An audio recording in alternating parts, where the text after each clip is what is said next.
네, 안녕하십니까. 오늘 말씀은 요엘서 마지막 장 말씀을 읽겠습니다. 요절은 3장 21절. 내가 전에는 그들의 피 흘림 당한 것을 갚아주지 아니하였거니와 이제는 갚아주리니 이는 여호와께서 시온에 거하심이니라.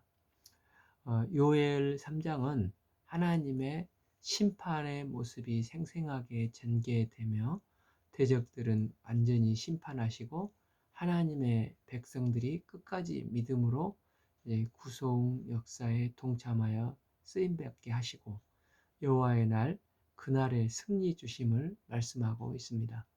1. 보라 그날. 여기서 이제 그날은 곧 여호와의 심판의 날입니다. 그때 여호와께서 어떻게 하십니까? 내가 유다와 예루살렘 가운데서 사로잡힌 자를 돌아오게 할 것이라 말씀하십니다. 그러니까 1차적으로는 이제 바벨론에서 돌아오게 할 것입니다. 그러나 더 멀리 내다보는 그날은 어떤 날입니까? 그날은 메시아를 통한 구원의 날이고, 또 최종적으로는 우리가 그동안 죄와 사망 권세에서 완전히 이제 해방되어서 하나님께 나오는 그날로 하나님의 백성들은 하나님 편에 서게 되는 날입니다. 그때 하나님은 어떻게 하십니까? 이 내가 만국을 모으리니, 이제 하나님의 백성들을 제외한 나머지 백성들을 다 모아서 어디로 데리고 갑니까? 이 비 여호사밧 골짜기에 내려갔더라. 그럼 이 여호사밧 골짜기는 어디입니까? 유다 그 4대 왕 이름이 여호사밧 왕이었습니다.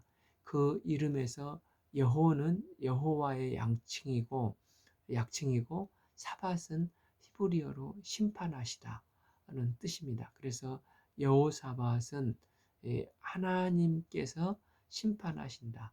그러니까 여호사밧 골짜기는 여호와께서 심판하시는 골짜기가 되는 것입니다. 어떤 사람은 이걸 이제 역사적으로 따져보는 사람이 있습니다. 역대하 20장에서 이스라엘 주변 몇 이방 나라가 연합해서 여호사밧 왕을 공격하여 쳐들어왔습니다. 그러니까 여호사밧 왕이 금식을 하며 하나님께 기도했을 때 하나님께서 응답해 주시기를 칼과 창을 들고 나가 싸우는 게 아니라 제사장을 앞세워 예복을 입혀서 찬양을 하면서 나아가라고 합니다. 이렇게 여호사밧이 순종하여 찬양을 하니까 어떤 놀라운 일이 일어났습니까? 하나님께서 앞서 가셔서 그 적군 연합군이 자중질환하는 일이 일어나서 서로 싸우다가 그들이 멸절되게 되었습니다. 그래서 여호사밧은 찬양만 하고 대성을 거두었습니다. 그래서 적들을 물리친 골짜기를 역대하 20장 26절 넷째 날에 무리가 브라가 골짜기에 모여서 여기서 여호와를 송축한지라. 그러므로 오늘까지 그곳을 브라가 골짜기라 일컬었더라. 그러니까 그 골짜기를 여호사밧 골짜기라 하지 아니하고 브라가 골짜기, 즉 이 말의 의미는 찬송하시다. 그래서 이 골짜기는 찬송의 골짜기가 되는 것입니다. 그러면 본문의 여호사밧 골짜기는 여호사밧이 이긴 그 골짜기로 데려가서 만국을 모으겠다는 것이 아니라 여호사밧이라는 그 이름의 뜻만을 말씀하고 있는 것을 알 수 있습니다. 즉 계시록에 나오는 아마겟돈 전쟁의 땅이 갈라지게 되고 만국이 거기서 몰려가게 되고 거기서 하나님이 심판하시는 우주적인 심판이 이루어지게 되는데, 이 여호사밧의 이름의 뜻이 하나님이 택하신 백성을 괴롭힌 자들을 심판하신다라는 뜻인데, 그날에 거기서 대적들을 다 모으시고 하나님이 철저히 심판하는 날이 될 거라는 것입니다. 반대로 그날에 여호와의 백성들에게는 승리의 날이 되는 것입니다.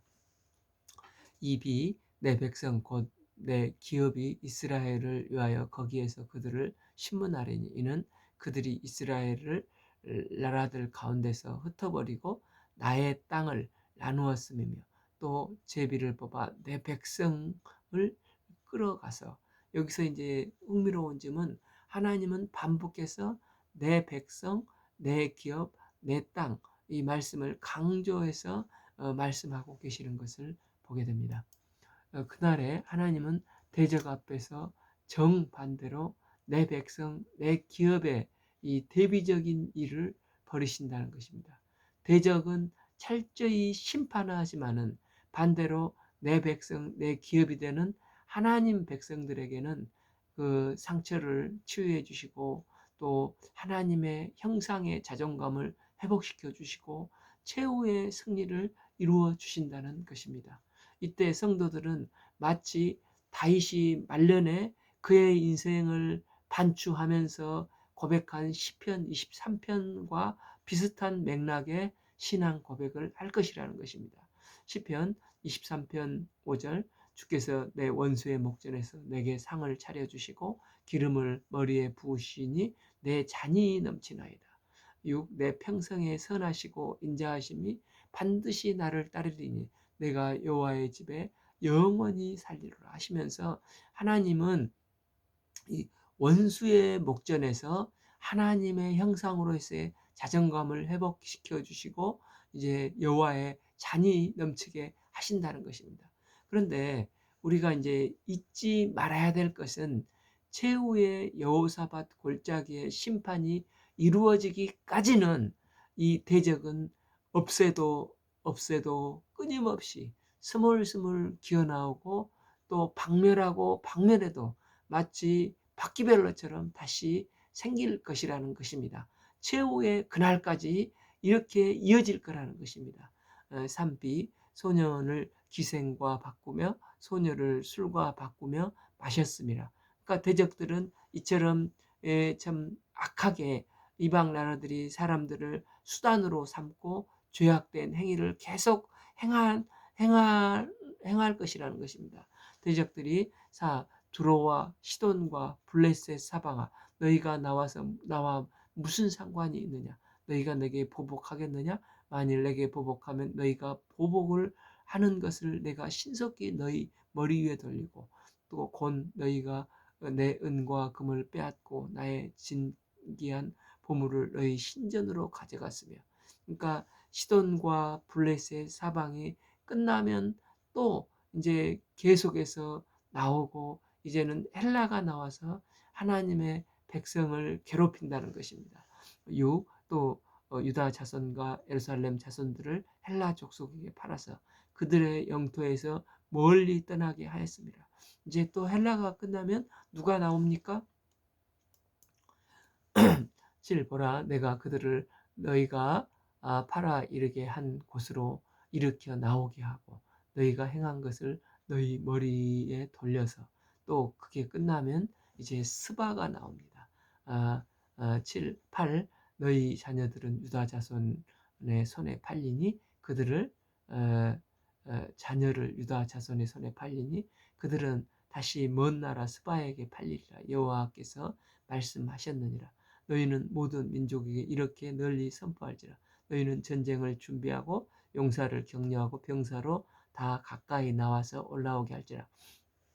그러니까 스바는 아프리카 이디오피아의 남쪽의 나라입니다. 그래서 대적은 계속해서 끊임없이 이어지고 박멸하고 박멸해도 또 이어진다는 것입니다. 결국 사탄 마귀는 세상 끝나는 최후의 심판의 날까지 없어지지 않고 하나님의 백성을 괴롭힌다는 것입니다.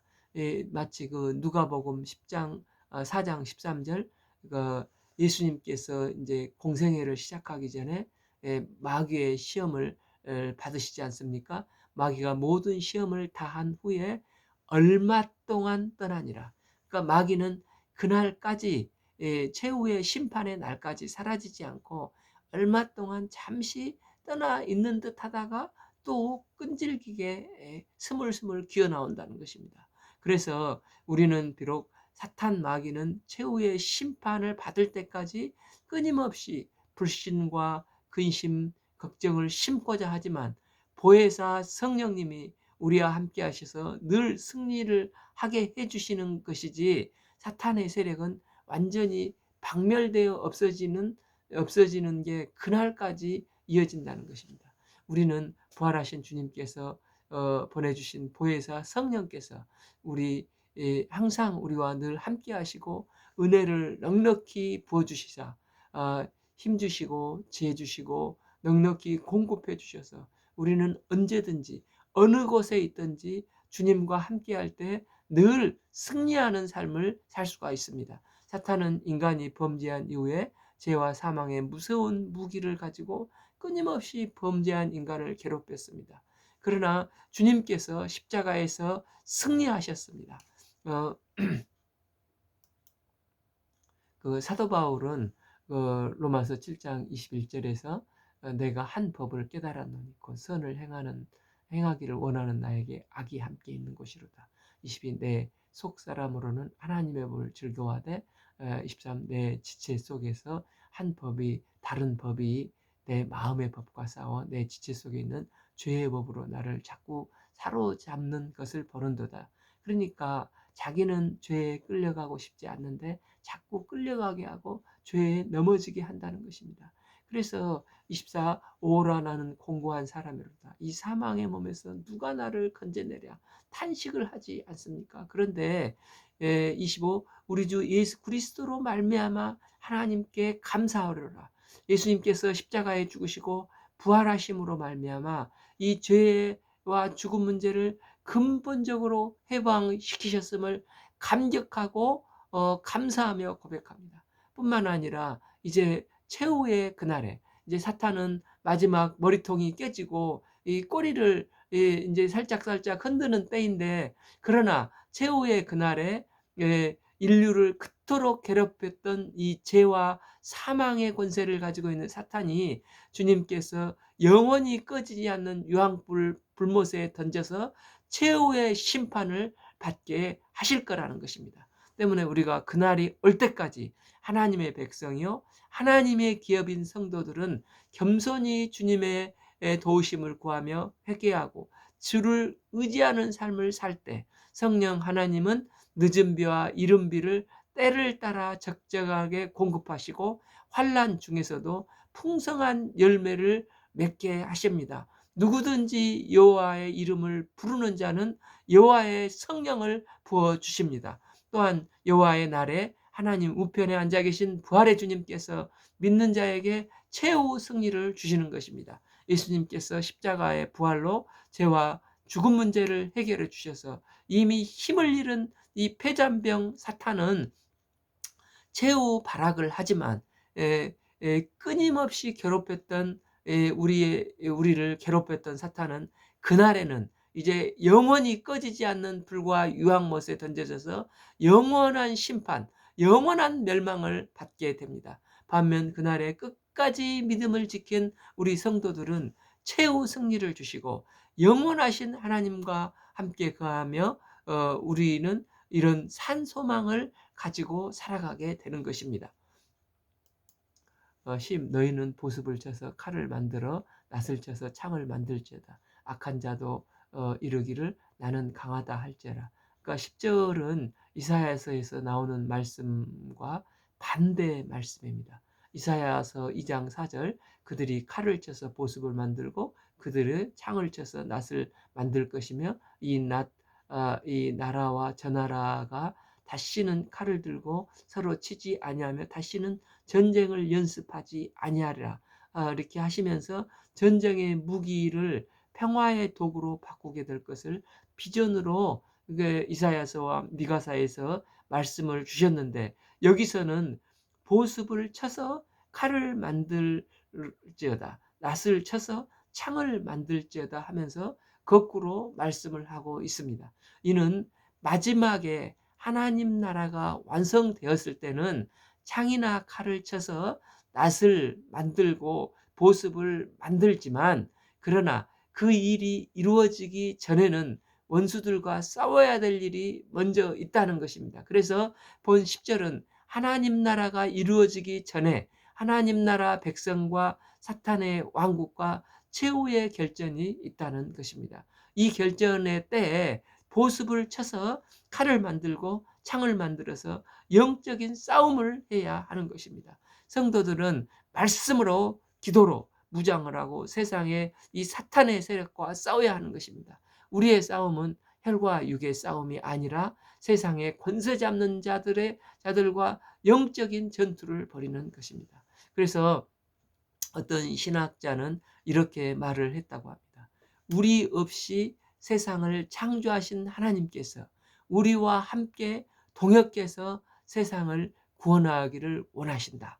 이처럼 하나님은 그의 백성된 자들이 이 생명 구원 역사, 하나님의 생명 구원 역사의 동역자로 삼으셔서 함께 동역하여 세상을 구원하시기를 원하시는 것입니다.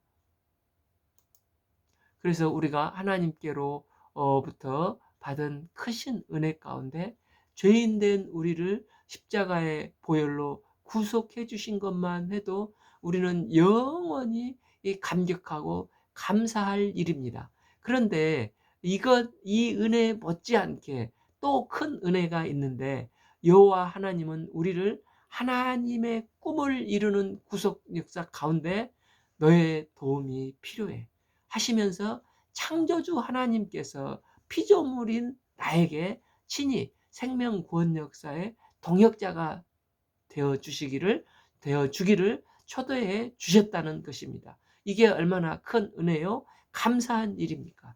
비록 우리가 영적인 전투를 벌일 때 강한 원수 마귀로 여러 환난을 당할 수가 있습니다. 그러나 요한복음 14장 16절, 내가 아버지께 구하겠으니 그가 또 다른 보혜사를 너희에게 주사 영원토록 너희와 함께 있게 하시리니 20절, 평안을 너희에게 끼치노니 곧 나의 평안을 너희에게 주노라. 내가 너희에게 주는 것은 세상에 주는 것과 같이 아니하라. 너희는 마음에 근심하지도 말고 두려워하지도 말라 말씀하셨습니다. 요엘서는 메뚜기 재앙을 통해서 그동안 죄에 취해 있던 자신을 하나님 앞에 서서 각성하고 성찰해서 옷을 찢지 말고 마음을 찢어 주님께 돌아오라는 말씀입니다. 그러할 때 주님께서 흡족하게 여겨주시고 그를 믿는 만민에게 성령을 부어주시는 것입니다. 그러나 여전히 문제들이 있고 대적들이 있지만 주님의 임재로 주께서 함께 하시면 원수 마귀는 반드시 패하고 나는 능히 승리하는 삶을 살 수 있다는 것입니다.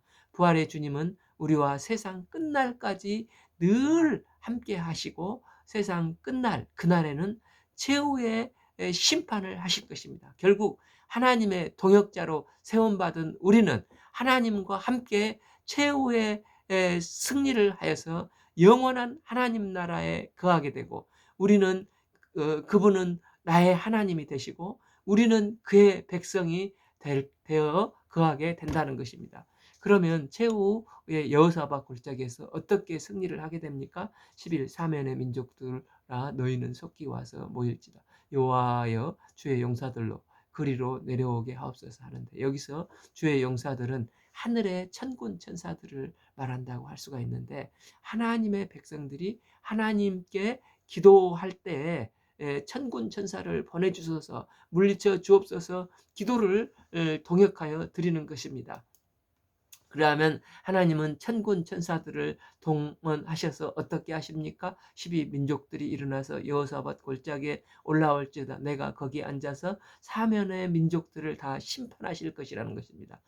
13, 너희는 낫을 쓰라. 하나님은 불의한 원수들을 심판하실 때 직접 하시기도 하시지만 하나님의 동역자들이 그의 백성들을 통해서 일을 하시고 이게 영적인 싸움을 하시기를 원하십니다. 13b, 곡식이 이것도다 와서 밟을지어다. 포도주 틀이 가득 차고 포도주 독이 넘치니 그들이 악이 크니라. 이게 이제 최후의 심판의 메시지라고 말씀을 하고 있는 것입니다. 14, 사람이 많으며 심판의 골짜기 사람이 많으며 심판의 골짜기에 여호와의 날이 가까움이로다. 15 그러므로 마침내 성도들은 하나님의 도우심으로 최후의 승리를 얻게 되는 것을 말씀하고 있습니다. 16 여호와께서 시온에 부르짖고 예루살렘에서 목소리를 내시리니 하늘과 땅이 진동하리로다. 그러나 여호와께서 그 백성의 피난처 이스라엘 자손의 산성이 되시리로다. 바로 이것을 마태복음 13장 39절 가라지를 뿌린 원수는 마귀요 추수 때에는 세상 끝이요 추수는 천사들이니 최후 심판에 대해서 말씀을 하고 있습니다. 마귀는 끊임없이 우리를 괴롭히기 위해서 가라지를 심습니다. 그런데 이 요엘서에 나오는 그날에 즉 추수 때에 하나님께서 주의 용사들을 보내어 달라고 기도했을 때 주의 용사들이 와서 결국 어떻게 하는 것입니까? 가라지를 거두어 불에 사르고 마태복음 13장 40절 그런즉 가라지를 거두어 불에 사르는 것 같이 이 세상 끝에도 그러하리라. 40일 인자가 그 천사들을 보내리니 그들이 그 나라에서 모든 넘어지게 하는 것과 또 불법을 행하는 자들을 거두어내어 42 풀무불에 던지 넣으리니 거기서 울며 이를 갈게 되리라. 반대로 그때 그날의 하나님의 백성들은 어떻게 됩니까? 43 그때 의인들은 자기 아버지의 나라에서 해와 같이 해처럼 영원토록 빛나게 된다는 것입니다. 이 진리를 사람들은 다 알 것 같은데 그렇지 않다는 것입니다. 오직 이 43b 귀 있는 자는 들을지어다. 들을 귀 있는 자들, 오직 들을 귀 있는 자들만 들을 수 있다는 것입니다. 그런데 요엘서는 뭐라고 말씀하십니까? 16 여호와께서 시온에서 부르짖고 예루살렘에서 목소리를 내시니 하늘과 땅이 진동하리라. 즉 무시무시한 심판의 시간이 무겁게 이제 오는데 그러나 여호와께서는 그 가운데서도 그의 백성들을 보호하시고 피난처가 되어 주시는 것입니다. 이스라엘 자손의 산성이 되시리로다. 하나님은 해와 달이 캄캄하며 별들이 그 빛을 거두는 심판의 순간에도 그의 백성들을 도와주셔서 보호하셔서 심판의 순간에 피난처요 산성이 되어 그 백성들을 완전하게 보호를 하시는 것입니다. 이스라엘 백성들이 이런 마치 그 출애굽기에서 10재앙이 있지 않습니까? 그 재앙에서 9째 재앙과도 같습니다. 그중에 9째 재앙이 흑암의 재앙이지 않습니까?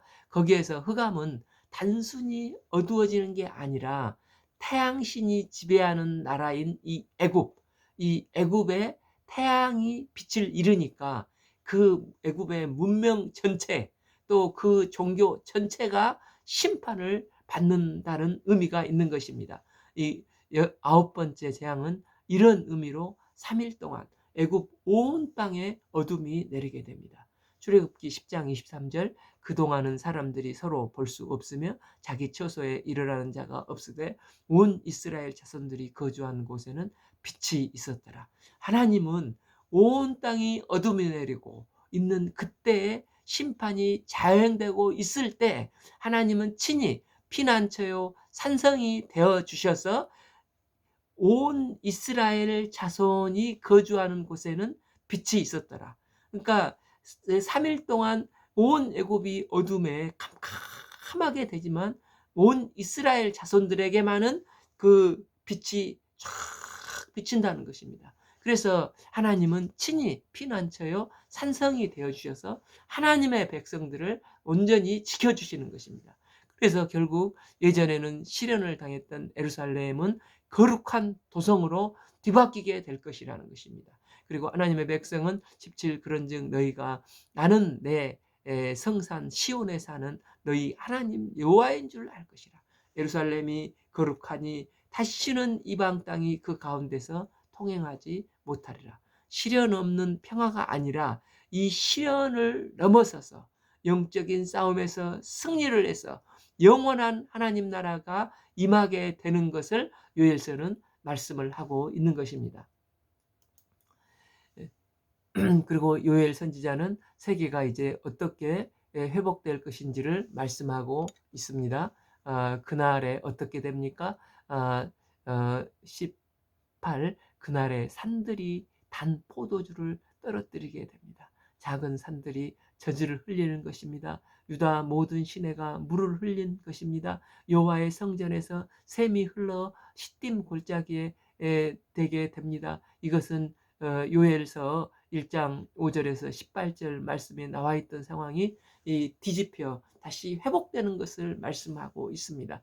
19 그러나 이스라엘은 끊임없이 괴롭힘 줬던 애굽은 황무지가 되겠고 에돔은 황무한 들이 되리니 이들은 그들이 유다 자손에게 끊임없이 포악을 행하여 무죄한 피를 그 땅에 흘렸기 때문이라는 것입니다.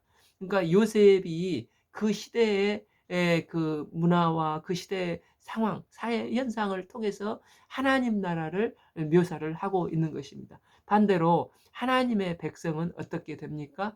20 유다는 영원히 있겠고 예루살렘은 대대로 있으리니 21 내가 전에는 그들의 피 흘림 당할 것을 갚아주지 아니하였거니와 이제는 갚아주리니 이는 여호와께서 시온에 거하심이로다. 하나님의 백성이 이 땅에 살 때 어떤 때는 내가 피 흘림을 당하는 이런 환난 가운데 있는데도 하나님은 침묵하시는 것이 아니 침묵하셔서 나를 고아와 같이 버려두시는 게 아닌가 하는 할 때가 있다는 것입니다. 그러나 하나님은 우리를 결코 고아와 같이 버려두지 아니하시고 늘 함께하시고 그를 통해서 합력하여 선을 이루셔서 하나님을 알아가게 하고 우리를 더욱 빚어가신다는 것입니다. 그리고 그날이 되면은 반드시 다 온전히 갚아주시게 된다는 것입니다. 그래서 다윗이 고백한 것처럼 시편 23편 5절 주께서 내 원수의 목전에서 내게 상을 차려 주시고 기름을 내 머리에 부어 주셔서 내 잔이 넘치게 해 주신다는 것입니다. 내 평생의 선하심과 인자하심이 반드시 나를 따르리니 내가 여호와의 집에 영원히 살리로라. 이 다윗과 같은 고백을 제가 하게 된다는 것입니다. 믿음이라는 것은 무엇입니까? 비록 예수님께서 나를 위해 피 흘려 죽으셔서 구원받았다는 게 제일 중요합니다. 그러나 또 하나의 믿음은 주님의 심판이 있다는 것입니다. 그날에는 주께서 사탄을 반드시 최후의 심판을 하시게 됩니다. 때문에 지금 내가 환난을 당한다 할지라도 우리는 결코 낙심할 필요가 없습니다. 성령을 의지할 때 성령께서 넉넉히 승리하게 하십니다. 이러할 때 하나님을 바라보며 환난 중에서도 꿋꿋하게 하나님을 바라보며 나가면서 승리하는 삶을 살 수 있게 하십니다. 스테반은 돌을 맞아 죽어가면서도 그들을 저주하지 않았습니다. 오히려 그는 하늘에 계신 예수님을 바라보고 그 모든 환난을 견디고 그들을 오히려 축복했습니다. 심판은 심판주이신 부활의 주님의 몫입니다. 우리는 다만 믿음으로 끝까지 견디며 선한 싸움을 싸우며 나가는 것입니다. 어떻게 보면 이런 신앙 생활은 세상 사람들이 볼 때는 나약해 보일 수가 있습니다. 그러나 진짜 최후의 해처럼 빛나는 신앙은 끝까지 이처럼 주님을 의지하는 자들의 몫입니다. 우리가 예수님과 보혈로 구원받고 천국 티켓을 얻는 큰 은혜를 받았는데 여기에 머무르지 않고 주님의 생명 구원 역사에 동역자로 저희들을 초대해 주셨는데 동역자로 쓰임받는 은혜를 덧입기를 기도합니다. 그래서 나의 사랑하는 사람들, 나의 이웃에게 복음을 이 구원의 기쁜 소식 또한 최후의 그날에 우리가 심판받지 않고 구원받는 사실을 증거할 수 있기를 기도합니다. 요일은 우리는 구원의 은혜가 다가 아니라 심판을 바라보며 오늘을 살아가야 하는 사람임을 촉구해주고 있는 말씀이라 할 수 있습니다. 우리가 매일 하나님 전에 나아가서 회개하고 또 낭실과 단 사이에서 제사장들이 기도한 것 같이 나와 가족과 또 이웃과 내가 속한 공동체와 나라를 위해서 기도하며 나아가는 왕 같은 제사장이 되어서 최후의 승리를 이루시는 주님과 함께 영원히 해처럼 밝게 사는 삶을 살 수 있기를 기도합니다. 오늘 말씀은 요엘서 3장 말씀을 읽겠습니다. 다음 시간에는 아모스 말씀에서 뵙겠습니다. 감사합니다.